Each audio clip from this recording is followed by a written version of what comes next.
My name is Mackenzie Kennedy, and I am the director of Craigslisted. Craigslisted is about a college student who just, at every turn, something happens to her to where her desperation gets to the point where she has to find a way to support herself.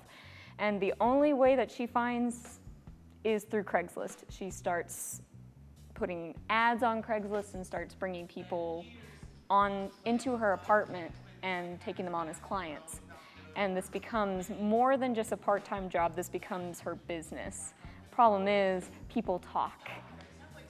Developing a new work has been wonderful, honestly, because this is the first time anyone's ever gonna see it, so we get a lot of freeway and we get a lot of opportunity to play, as opposed to using past experiences and past use of the play to create something. And at the same time, people are going to be able to look at this production and take from what we create and create their own production when Craigslisted gets to be used again. I was actually talking to Sheree long before the show was decided for Craigslisted, but then because of my MFA requirements, I got the opportunity to direct.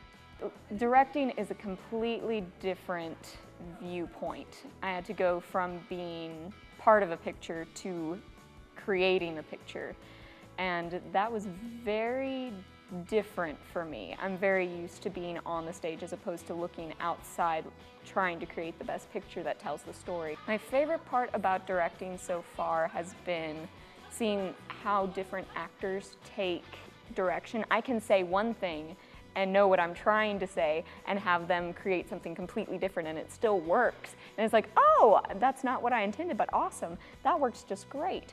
So really seeing how different people interpret direction and see how they put it onto a stage, it's really fascinating, and it's really helping me see from an actor's viewpoint just how one statement can be switched around and brought into different lights. It's very, very interesting seeing the different sets of skills that everyone brings to the table. I think people should come see Craigslisted because everyone can relate to what Maggie is going through. Everyone has been through that point in their life when they're like, well, I can't afford to pay for school, or how am I going to pay rent this month? And just everything that her character goes through, everyone will be able to relate to it and maybe start asking the questions, wow, we are in a society that even though you can get $10,000 in scholarship, which is fantastic, a year in school costs $30,000. How are students feasibly going to pay for school in order to further their career? Come see Craigslisted, it's gonna be awesome.